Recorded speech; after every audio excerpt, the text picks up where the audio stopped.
UBD itu asing mungkin ya di sekolah, panjang sekali sebenarnya. Sama itu hanya butuh satu ahli atau satu kompetensi. Ajar nanti biar nggak kaget dar-dedor siksak-sok gitu ya, ketemu.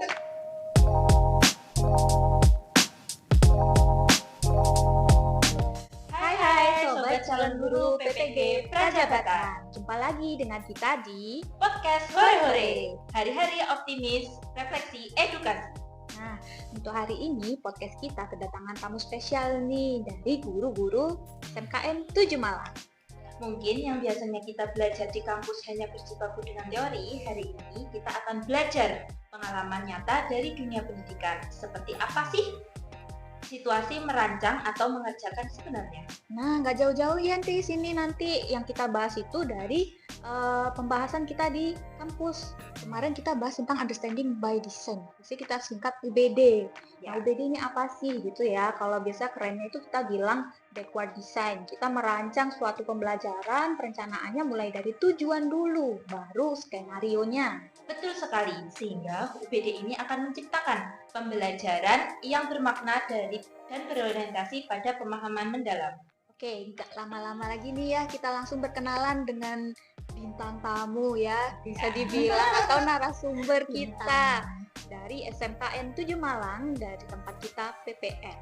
Dari PPL 1 ya Tisa, sampai PPL 2. Untuk di sebelah kiri saya dengan Ibu, monggo Bu. Nama saya Bu Bindi, saya ngajar di jurusan Tata Busana sama dengan mbak-mbaknya yang di sini. Untuk ngajarnya di kelas 2 dan 3. Baik, untuk Ibu cantik yang di sebelah kanan saya ini dengan Ibu Ana, mungkin bisa diperkenalkan mengajar apa di SMK 7? Panggilan saya Ana, panjangnya Ana. Ya, saya panjang ya. Mata pelajaran bahasa Indonesia. Oke, untuk saat ini kelas 12 Busana, ada di sini Busana, kemudian yang kelas 10 ada 10 APL 1 dan 2, dan ada 11 kimia analisis 1 dan 2. Sebelum kita mendalami tentang perancangan pembelajaran berdasarkan model UBD, boleh mungkin ya dari ibu-ibu ini berbagi sekilas gambaran umum jika merancang pembelajaran ini satu hal yang penting menurut ibu-ibu itu apa? Untuk mengatur pembelajaran kita harus tahu dulu CPATP-nya ya Mbak ya, terus kita harus tahu dulu alokasi waktu dalam satu semester itu berapa kali pertemuan. Nah dari situ nanti kita bisa mencocokkan tujuan pembelajarannya selama waktu yang tersedia itu. Kalau menurut Bu Ana nih seperti apa lagi yang penting banget nih? Okay. Kalau secara teknis sudah disebutkan Bu Bindri barusan dan semuanya itu penting. Tapi yang paling menjadi kunci yang saya pikir paling utama itu tujuan.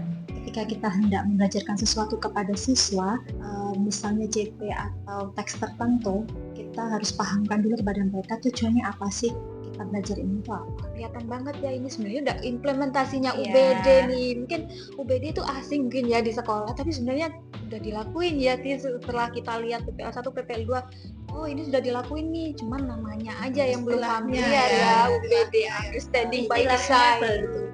Berevolusi terus. Ya, nah itu tapi ternyata udah dilakukan mulai dari tadi menetapkan TP ATP-nya ya. Tuh. Nah, kalau di UBD ini sering kita dengar ya dalam perkuliahan ada semacam kisi-kisi dalam membuat perancangan itu menganut prinsip where to. Betul sekali. Where to sendiri itu sebenarnya ada kepanjangannya Ibu, prinsip-prinsipnya itu. Ini sampai saya lihat ya karena panjang sekali sebenarnya. Jadi where itu, W dari where to itu WHERETO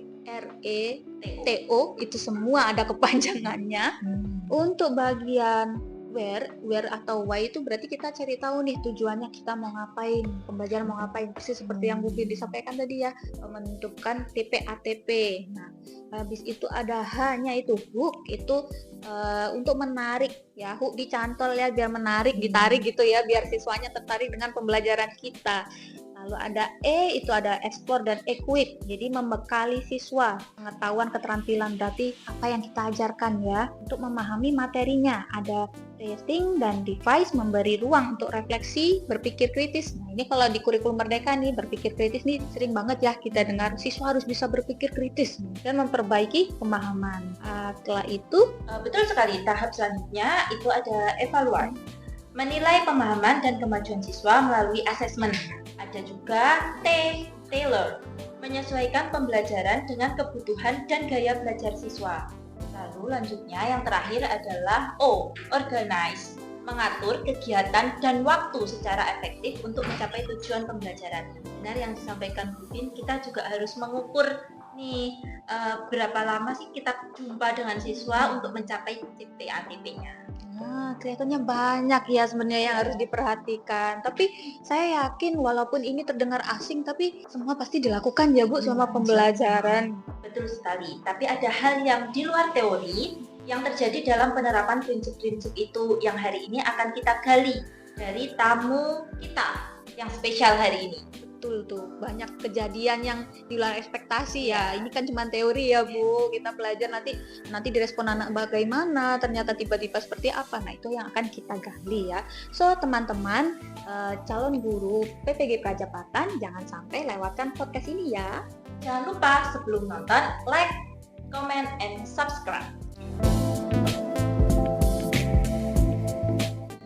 Sesuai dengan UBD tadi ya, kita ingin tanya-tanya sih. Yang pertama itu kan kita menentukan tujuannya dari TP ATP. TP itu tujuan pembelajaran ya Bu. Kalau ATP depannya A itu alur ya, alur tujuan pembelajaran. Nah untuk penetapan itu kan kalau kurikulum Merdeka dikembalikan lagi ke sekolah ya, dengan guru-gurunya, dengan sekolah, kan kondisi sekolah juga. Nah itu ada enggak sih hal yang harus kita sesuaikan untuk nanti bisa mencapai kompetensi keahlian yang dimiliki siswa ini sesuai dengan dunia kerjanya gitu. Terutama SMK ini harus sinkron ya dengan dunia kerja, berbeda dengan SMA. Jadi kita harus bersinergi terus. Itu seperti apa ini Bu menentukannya?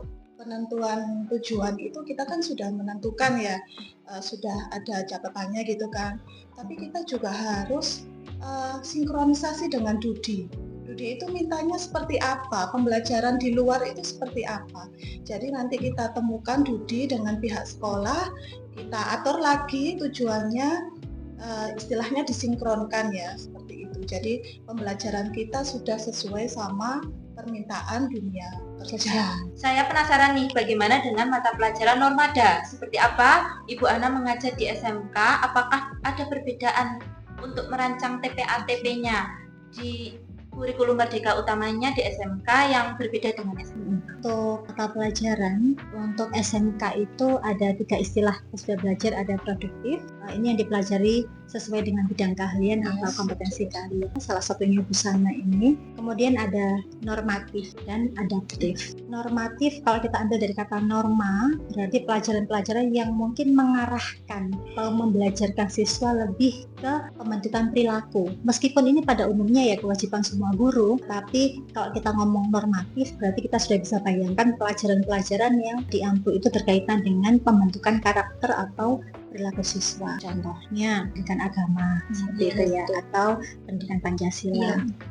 Seperti saya sendiri bahasa Indonesia ini masuk di ranah adaptif. Namanya saja adaptif, berarti ada penyesuaian. Betul. Khususnya di SMK kita menyesuaikan dengan apa yang utama dipelajari oleh anak-anak. Khususnya dalam hal ini busana misalnya, bahasa Indonesia itu sebagai istilahnya penghela atau pendukung. Bagaimana anak itu tujuan utama dalam berbahasa adalah pandai menyimak. Kalau sekarang ada memirsa, nonton gitu. Kemudian ada membaca, kemudian ada berbicara, dan ada menulis. Nah, tentu saja 4 kompetensi bahasa ini wajib mendukung kompetensi utama anak di SMK. Dalam hal ini busana.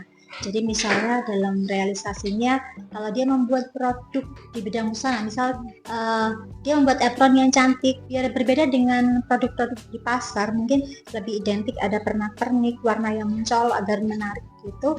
Kemudian sebagai bentuk iklannya itu dibelajarkan di bahasa Indonesia. Kita tekankan kemampuan bagaimana dia mengiklankan produk itu supaya menarik, betul. Kalau visual mungkin lebih ke teman-teman di kafe. Ya, kalau di bahasa Indonesia lebih penekanannya ke bahasa.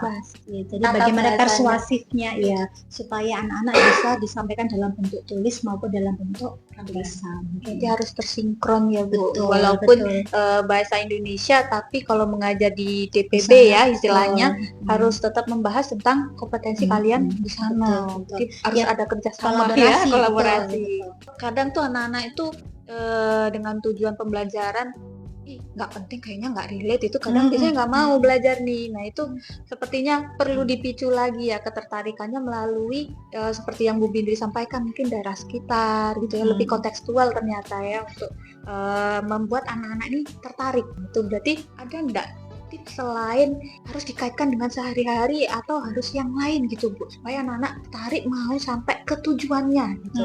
Soalnya kan TP ini kan dicapai dalam 1 semester ya Bu, itu perlu ada konsistensi anak-anak ya, namanya jangankan anak kita aja juga naik turun ya, pengen sampai ke sana. Itu ada nggak Bu triknya selain mengaitkan dengan kehidupan sehari-hari itu seperti apa ini biar bisa mendorong anak-anak, ayo nak ini sampai tujuan gitu?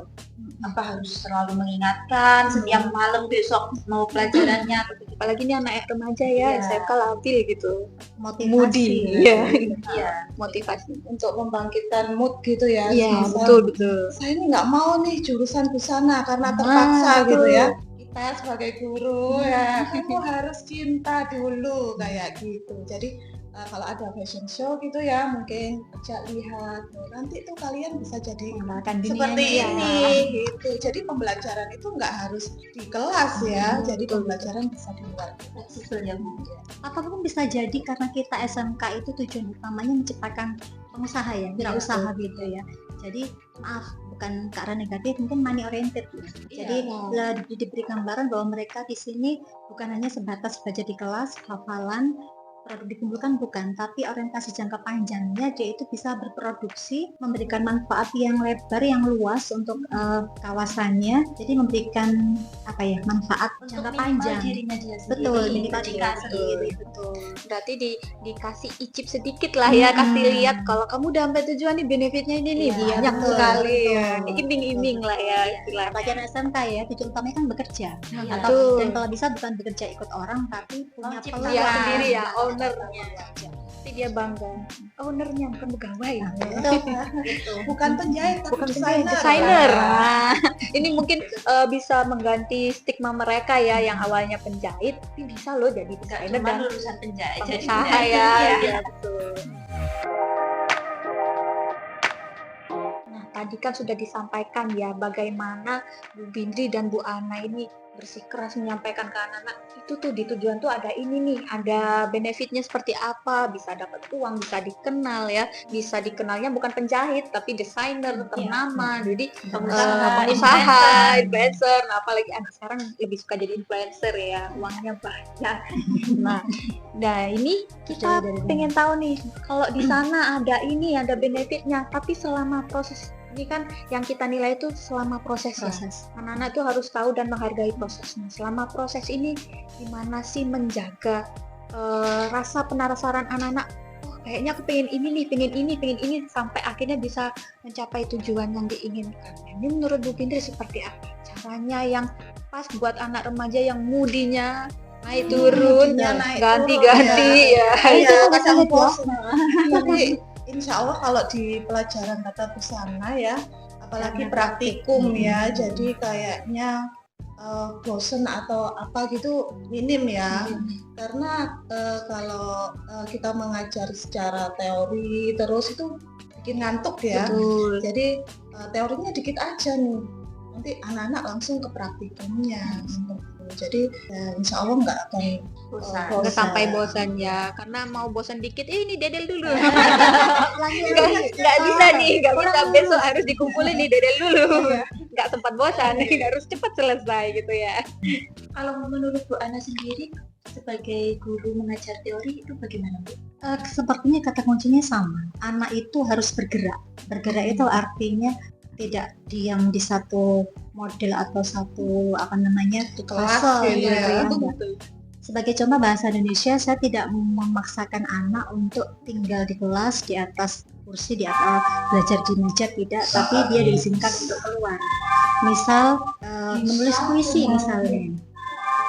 Menulis puisi itu tidak semua orang, bahkan orang dewasa pun, penyair sekalipun, kadang ketika stuck begitu tidak bisa menghasilkan kata-kata atau diksi yang luar biasa begitu untuk menghasilkan puisi. Jadi saya izinkan mereka silahkan cari tempat yang bisa menggugah moodnya atau menarik tertariknya. Kadang kalau melihat orang bosan, melihat teman bosan, tapi keluar hanya melihat batu atau daun jatuh atau ada orang keluar kamar mandi membetulkan membetulkan celana atau ini kan sudah berbagai macam imajinasi yang bergerak gitu ya.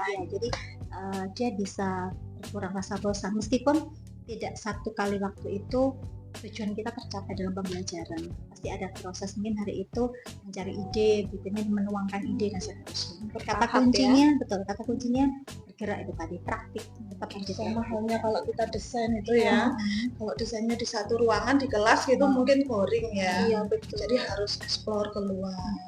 Persis seperti anak SMK ya, lebih suka praktek, berarti gaya belajarnya banyak yang kinestetik ya. yang SMA, Iya, yang SMA, teori, iya banyak SMA sebetulnya kalau diberi kelonggaran untuk bergerak pasti saya suka yakin ya, mereka pasti bergerak. suka ya. Bukan hanya SMK saja. Apalagi kalau desain digital nih yang kemarin sempat kita praktikkan waktu PPL tuh, mulai dari anak megangnya seperti ini, lama-lama begini, lama-lama Itu sampai kan tidur di mencari- bawah, ya mencari yang posisi paling anak yang nyaman. bergerak karena dia Nah, kaku mungkin ya badannya gini terus ya, betul sekali. Berarti kuncinya adalah kita memberikan ruang untuk bergerak. siswa ya, Iya. untuk bergerak biar dia nggak bosan. Jadi mungkin kaku semua ya bisa nanti jadi lama-lama nanti ngerjakan sambil dipijit di kalau belakang masih gitu ya, nggak pagi kaku. lumayan ya, karena jamnya siang setelah zuhur apalagi itu sudah Aduh, ya itu tantangan tersendiri ya kalau mengajar di siang hari. Apalagi siang anak-anak mau keluar panas, Bu. Anak sekarang nggak betah panas. Saya juga takut hitam. Nah, tadi kan kita udah tahu ya kuncinya anak biar nggak bosan tuh harus gerak, terutama SMK ya, Tisa. Dia harus gerak, dia kinestetik biar nggak bosan. Tapi yang sering kita dengar itu ya memang di kurikulum Merdeka kalau bisa ceramahnya dikurangin. Iya. Jangankan kurikulum Merdeka saya yang bukan KTS 2004 kurikulum 2004. kos istilahnya. Nah itu saya aja dulu yang masih banyak ceramah tidur Ibu kalau dikasih ceramah itu. Jadi di sini itu bukan berarti dihilangkan ya Bu, di kurikulum Merdeka ada tapi porsinya mungkin nggak banyak.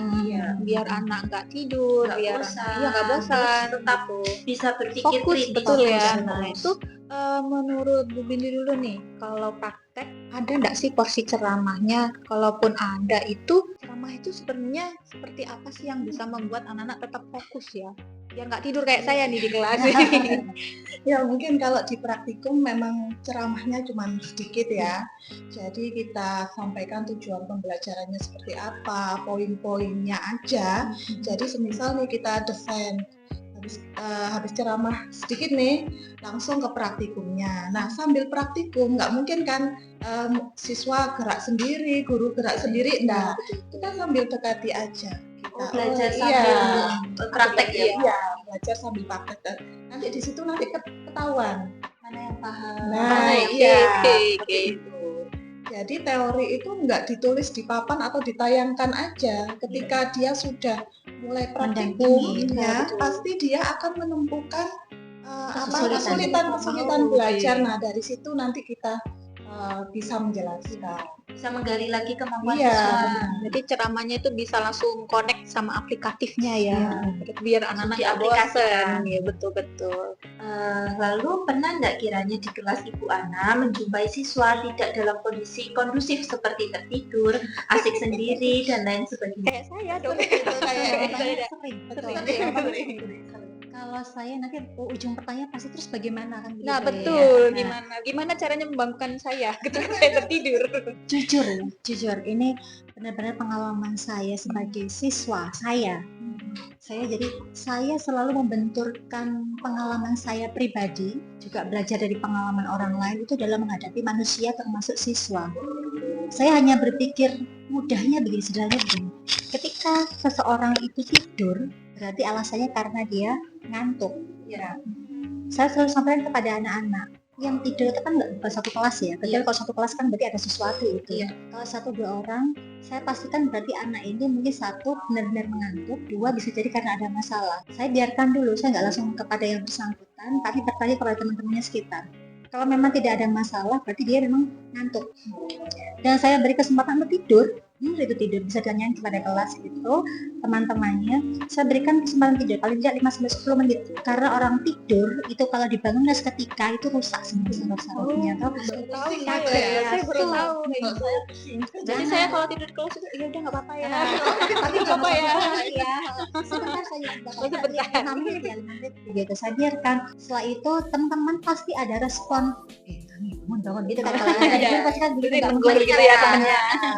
Nah, setelah itu saya akan berikan respon kepada yang bersangkutan, Dok, Le, atau Mas, Mbak, ngantuk masih ngantuk, cuci muka atau mungkin ke depan dulu, tarik nafas dulu, bagaimana sudah lengkap, sudah ini begitu. Ketika moodnya sudah kembali, kita semua bisa bergabung dengan pembelajaran lagi. Dan itu kalau dari 1 semester dihitung 6 bulan 4 minggu, mungkin setiap minggu ada yang begitu ya. Pasti ada. Iya. Karena jam itu, maaf, ini fenomena di sekolah dan itu saya yakin semua se-Indonesia terjadi. Tidak hanya di satu sekolah yang gede atau apa, ketika perpindahan jam itu kan juga menanti ya. Meskipun guru berusaha tepat waktu, bagi saya malah tepat waktu itu kasihan anak-anak kadang-kadang itu. Ini job ya. Kalau bertepat waktu dia nggak ada jeda untuk rehat otak gitu. Dari matematika yang super berpikir ke bahasa Indonesia itu kan juga perpindahan mood ya. Perpindahan mood. Bagi saya ya tidak harus selalu, tapi sekali waktu sedikit memperlambatkan diri. Tapi ini bukan ajaran yang baik. Tapi maksud saya itu setidaknya memberikan kesempatan siswa untuk meskipun secara ideal ada kata-kata ice breaking ya, guru bikin ice breaking atau apa, tapi kita mulai dari manusia. Anak ini belajar mulai jam 7 pagi, kalau kita 6.45 ya, sampai pukul 15 sore. Kalau kita harus paksa putus ini. Sudahlah, kita memperlakukan manusia sebagai manusia saja. Saya sendiri jika diperlakukan seperti itu, maunya nerima. Saya pengennya nerima, tapi badan atau istilah kemampuan otak saya itu bisa jadi ya itu putus dengan jalannya, kasihan yang itu ya. Mungkin ini kejadian serupa yang kita alami ya, kalau over tugas LMS nih. Kita ini harus selesai nih, betul Bu, kita ini harus selesai nih. Tapi begitu duduk di hadapan dengan mata kuliah lain, berganti mata kuliah lain, begitu duduk kayak nggak bisa ngetik apa-apa ya. Mungkin itu yang dirasakan anak-anak ya. Harus ada jeda mungkin kalau anak-anak muda, ya anggap aja kita muda ya. Kita muda ngafe, ngopi, kalau itu kita jalan-jalan refreshing. Cuman kalau di sekolah anak-anak nggak mungkin keluar ya Bu, ngafe gitu ya. Mungkin lihat jendela. Iya, lihat jendela. Kalau nggak gitu mungkin lihat abang baksonya yang di luar nggak bisa beli.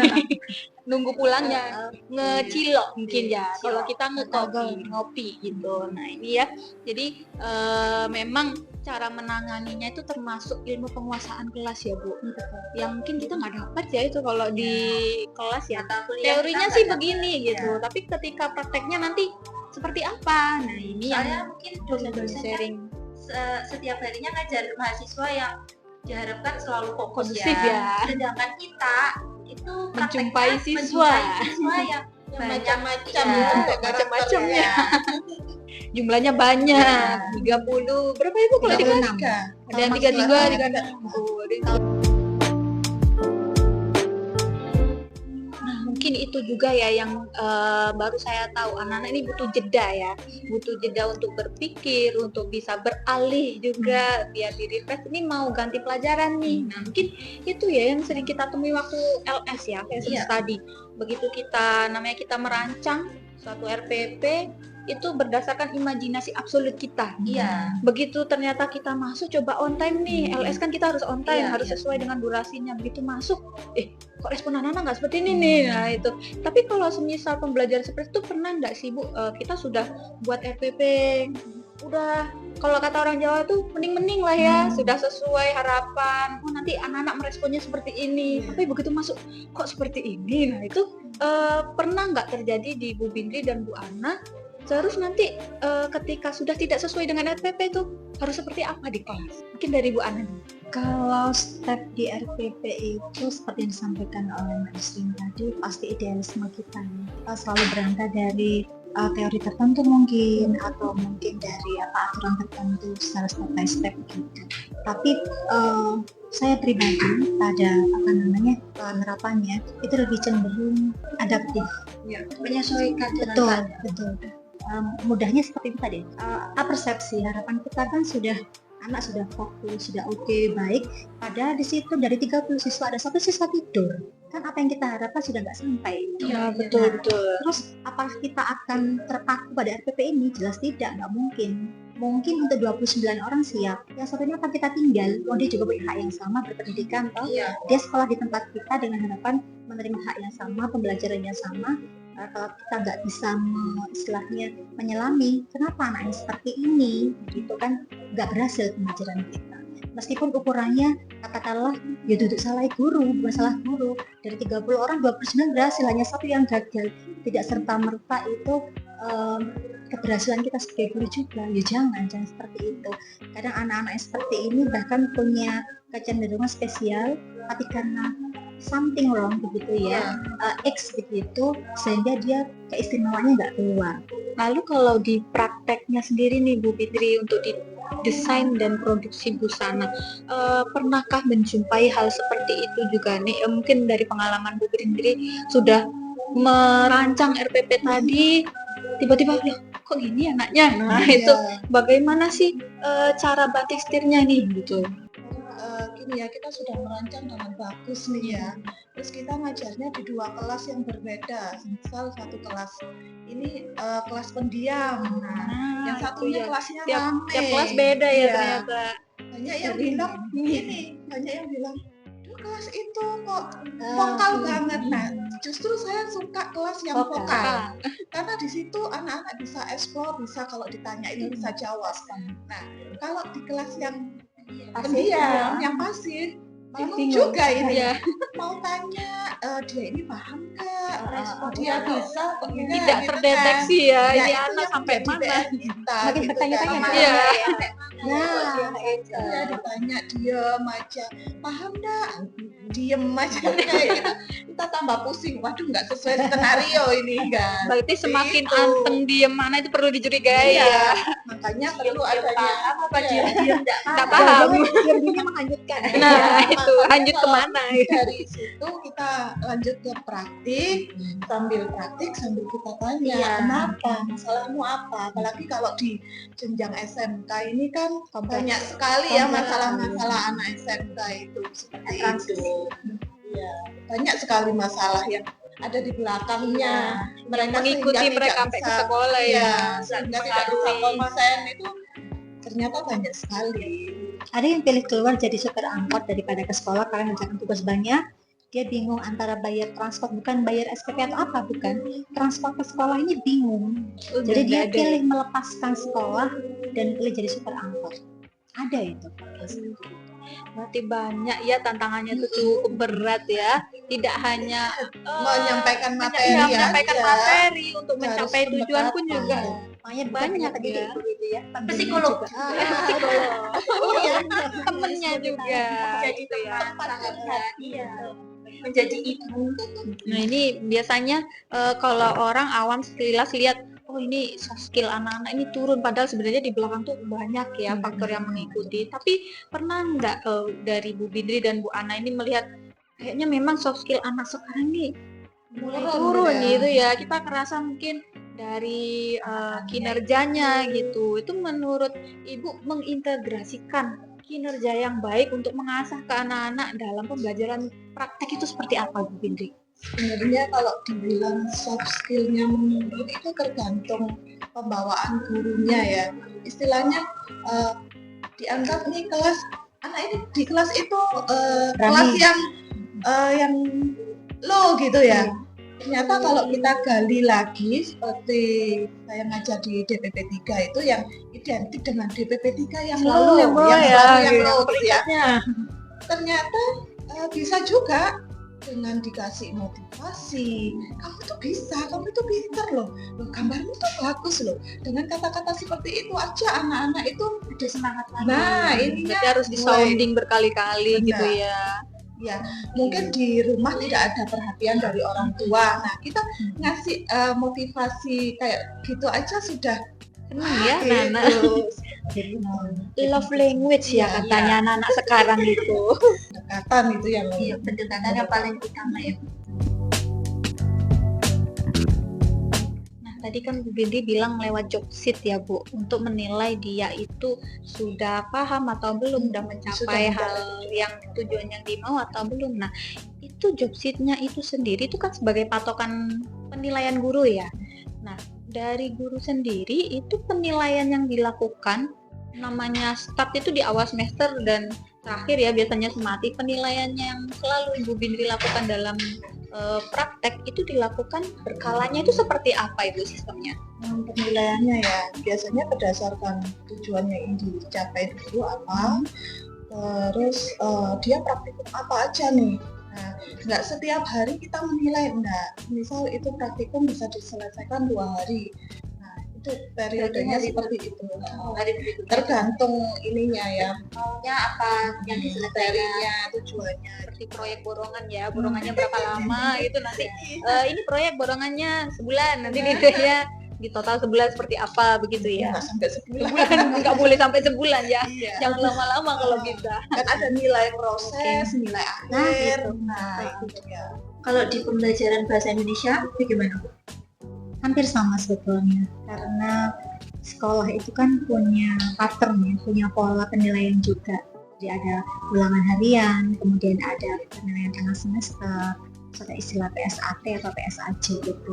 Yang itu kita sebagai guru yang mengikuti pola itu. Tapi yang tidak kalah penting bagi saya pribadi atau mungkin teman-teman guru yang lain yang punya pemikiran sama, itu proses. Kadang ujian akhir itu kalau dijadikan faktor utama anak-anak kelas atau misalnya lulus sebagai standar ujian nasional itu lulus, sangat tidak adil karena lagi-lagi kita kondisi saat itu apa yang terjadi pada yang bersangkutan saat proses bagus sekali, anak fokus baik, mengumpulkan hasil baik, ternyata di ujung ada something atau sesuatu yang kita nggak tahu terjadi apa gitu, sehingga pada saat itu jauh nilainya. Dan yang memutuskan nilai unnya dulu itu ya. Betul. Dan yang paling penting dalam bahasa Indonesia, saya tidak tahu di Perpit bagaimana. Kalau saya di teks bahasa Indonesia itu kan ada berbagai macam teks ya. Sebagai contoh prosedur, kemudian observasi dan sebagainya. Saya tidak mewajibkan anak-anak pandai semua. Saya memberikan gambaran atau analogi seperti ini. Ketika sampai kuliah atau katakanlah bekerja, sama itu hanya butuh satu ahli atau satu kompetensi yang sama kuasai. Jadi di bahasa Indonesia pun ujungnya itu sebetulnya adalah sama bisa berbicara dengan baik atau katakanlah kalau menulis yang menulis dengan baik sesuai dengan tata kaidahnya seperti itu. Jadi kalau misalnya di materi Bu Ana yang ini atau bahasa Indonesia yang ini nilainya kurang baik, sudah nggak apa-apa, jalan. Mungkin nanti di materi yang berikutnya dia bisa lebih baik.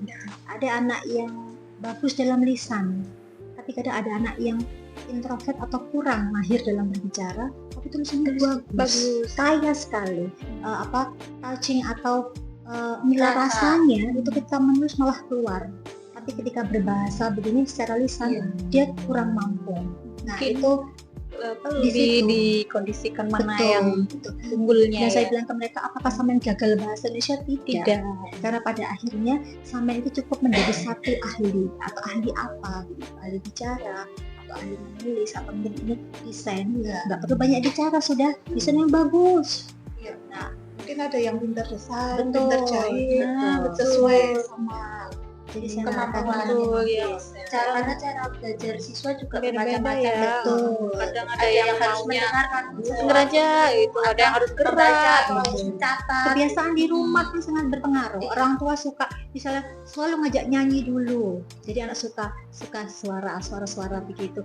Ada yang suka ayo kudu baca gitu. Anak lebih ke reseptifnya ya, jadi Betul, membaca saja. Jadi kurang Di lisan. Jadi sekali lagi kompleks. Jadi kita nggak boleh serta merta anak ini nggak bisa Seperti begini. ini Tidak. harus Kita bagus yang nggak semua. bisa menjudging Iya. setiap anak harus ini harus Nah, betul.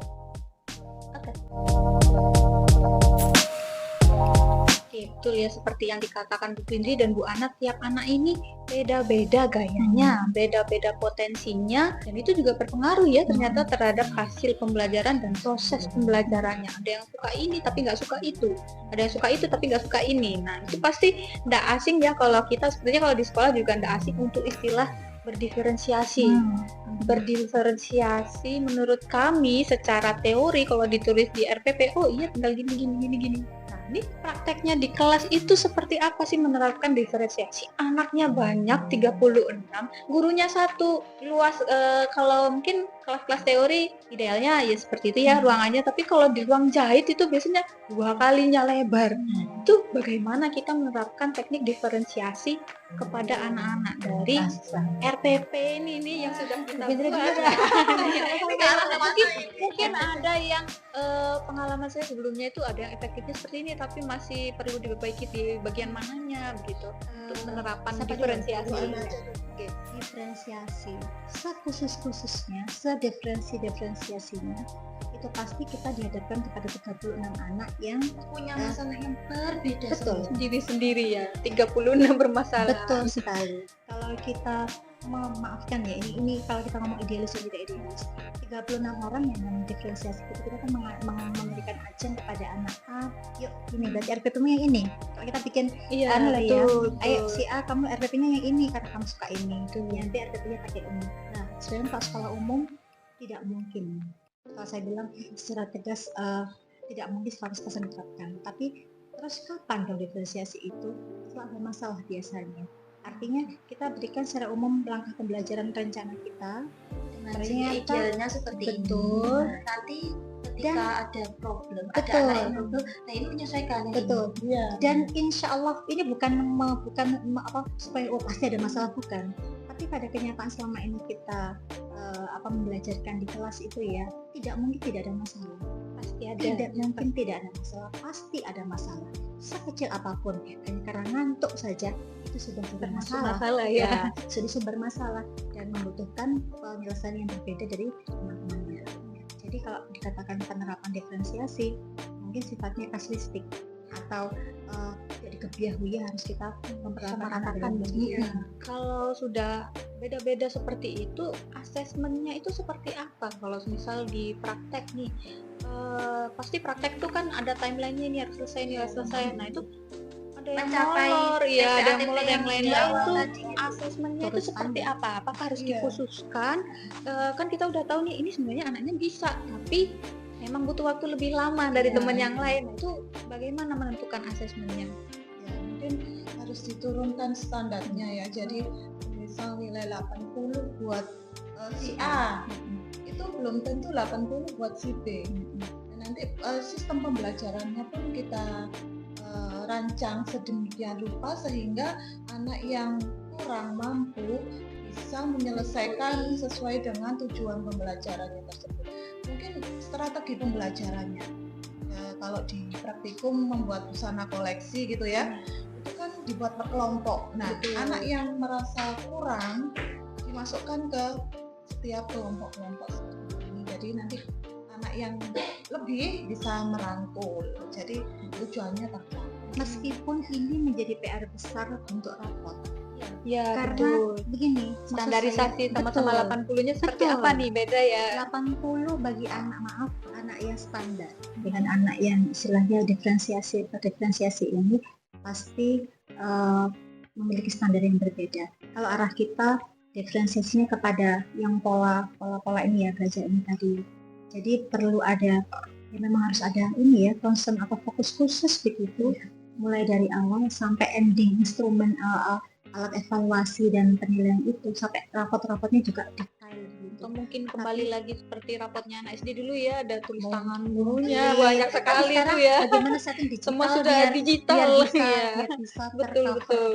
lebih mudah begitu. Kan PR-nya. kalau digital itu rasanya yang Iya, nggak ada. betul. Iya. Kalau dulu kan ada nilai merah, biru, Tapi hitam. kalau ya. kita yang nulis ya lebih banyak sekali Iya. ya. Jadi, Karena kita kalau nulis kan kita menyangkutkan rasa di situ. nah, betul. Nah, mungkin tadi sudah disampaikan ya anak tuh beda-beda kecepatannya. Tapi bagaimana sih kita sebagai guru kita yang praktek tuh sering banget ya kita lesson study atau pembimbingan tuh molor gitu. Kalau diberi waktu 2 kali 45 menit mengajar nih, kayak kurang ini, kurang itu, selalu merasa seperti itu sehingga pembelajaran yang kita lakukan itu sering molor. Nah, itu bagaimana sih tipsnya? Mungkin dari Bu Ana ya, kalau produktif rentan yang banyak ya Bu, panjang sekali waktunya. Tapi yang sering jadi kendala kami ketika kita mengajar 2 jam mata pelajaran, 2 jam mata pelajaran itu cukup dan sudah dikatakan nih efektif sih, sudah nggak kurang gitu. Seperti apa Bu? Sudah disampaikan nih semuanya materinya. Iya, mungkin kalau kita guru muda terlalu absolut kali ya. Iya. Masang standar tinggi 2 jam nih nggak cukup. Ternyata di titik merelatekan saja sudah dikatakan cukup begitu ya. Berarti menurut Bu Ana yang dikatakan pembelajaran itu berhasil itu seperti apa sih? Apakah semua itu harus tuntas sesuai kalau sekarang istilahnya KKTP ya, atau seperti apa? Manfaat. Kalau saya selalu esensi dari belajar apapun bukan hanya di sekolah. Esensi dari belajar apapun dari sekolah, di luar sekolah itu dia bisa bermanfaat, berdampak. Jadi siswa misalnya ketika belajar bahasa Indonesia ukurannya bukan dia hafal sesuatu, bukan dia hafal struktur, tapi dalam hal ini ketika dia belajar desain busana bisa membantu busananya itu mungkin lebih dikenal dengan kemampuan berbicaranya atau kemampuan menulisnya, atau mungkin di desain keposnya lebih bagus. Semakin berdampak satu mata pelajaran untuk mendukung mata pelajaran yang lain, itu indikator keberhasilan. Berarti yang dikatakan aplikatif gitu ya, betul-betul memiliki dampak begitu. Nah, ini dari semua prinsip where to dalam perancangan pembelajaran ini sudah kita gali semua prinsip-prinsipnya. Tapi kembali lagi ya, ketika kita sudah menggali semua informasi dengan prinsip-prinsip where to itu, ini mungkin boleh ya dari 2 guru menuangkannya ke RPP. Nah, ini insya Allah kita ini calon-calon guru ya, keterima di P3K. Amin. Ya Allah, alhamdulillah.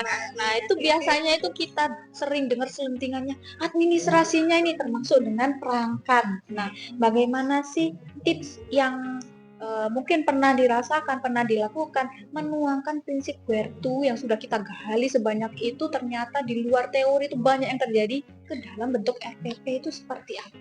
Untuk membuat suatu rancangan, mungkin kita harus bisa mengevaluasi di pembelajaran sebelumnya. Oh, semisal nih CP-nya segini banyaknya, dikerjakan dalam 1 semester. Oh ternyata ya ini berapa kali pertemuan, ini bisa enggak? Jadi kita belajar dari pertemuan-pertemuan semester kemarin, ya semester sebelumnya. Nah, dari tahun ke tahun itu RPP harus ada perubahan dari evaluasi tersebut.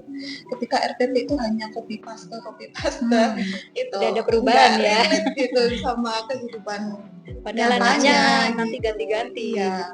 Oh ternyata kalau bikin busana avant-garde nih misal 1 semester jelas nggak cukup.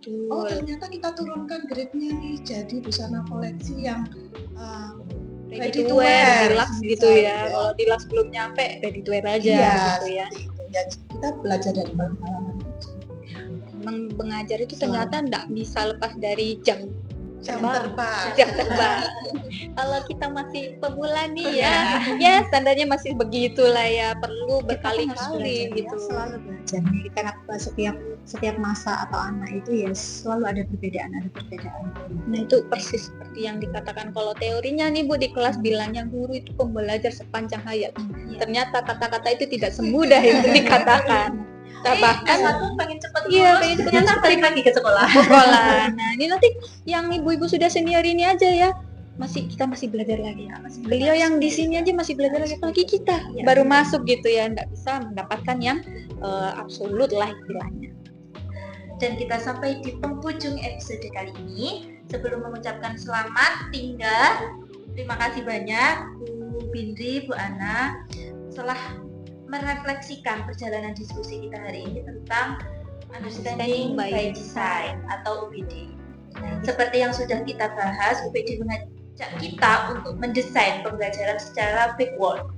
Mulai dari tujuan akhir, apa yang harus dipahami, siswa lalu merancang penilaian otentik, baru kemudian menyesuaikan aktivitas pembelajaran. Ini bukan sekedar urutan langkah, tapi filosofi yang menempatkan pemahaman mendalam sebagai inti dari proses edukasi. Nah, ini hal yang paling bisa kita ambil nih, understanding by design, namanya juga understanding ya, harus pengertian ya. Jadi guru tidak hanya selalu teori seperti teoritis yang kita ajarkan di kuliah, ternyata harus benar mau memahami kondisi siswa untuk mencapai tujuannya tadi. Bagaimana yang ingin mencoba tidak perlu langsung sempurna gitu Bu, tapi kita selalu mengupgrade diri kita sebagai guru juga untuk melihat anak-anak berkembang juga. Nah, ternyata UBD ini mengajar tuh bukan tentang perlombaan yang bersaing sampai yang terbaik, tapi menjadi lebih baik dari diri kita sebelumnya, mengajar dari sebelumnya, seperti yang Bu Binti sampaikan, harus perbaikan dari pembelajaran sebelumnya nih. Itu memang harus mengejar target tetap ya Bu, ada mengejar target lebih baik berdasarkan kurikulum. Bagi yang ingin mencoba tidak perlu langsung sempurna guys. Kalian baru lulus PPG, nanti kalian masuk, kalian butuh jam terbang mengajar yang tinggi ya. Jam terbang mengajar tinggi aja beliau masih harus belajar lagi, kita harus belajar lagi gitu, tak bisa stuck di sini aja gitu ya. Sebelum pastikan Bu Ana atau Bu Binti, monggo kalau ada mungkin motivasi nih buat teman-teman yang ya. kita nih PPG Prajabatan calon guru yang nggak punya pengalaman ngajar, pengen ngajar nanti biar nggak kaget dar-dar siksak-sok gitu ya, ketemu dunia pendidikan di kelas itu seperti apa gitu. Karena kita berdua guru ya, dan kemudian ada di sini juga semuanya adalah guru. Saya pikir guru itu bukanlah karena pendidikan atau S1-nya pendidikan, tapi guru itu adalah semuanya yang bisa memberikan manfaat kepada yang lain. Jadi yang ingin saya sampaikan utamanya, jangan menjadi guru untuk orang lain, atau jangan menggurui orang lain, tapi jadilah guru untuk diri kita sendiri. Mungkin itu. Keren banget. Lebih bijak, jadilah guru untuk diri kita sendiri. Betul sekali itu ya teman-teman. Kalau berharap kita menggurui siswa mungkin lebih sering sakit hati ya Bu. Nanti direspon negatif tadi udah kaget kita, udah siksak-sok. Sekian untuk podcast kita hari ini. Jangan lupa jumpa kita lagi di podcast berikutnya. Terima kasih. Ini siapa dulu kok MC-nya dua-dua ini? Tesa. Oh ya, Tesa dulu. Baik teman-teman. Ini boleh tahu Bu, kalau Dudi ini sebenarnya siapa sih Bu, Dudi ini?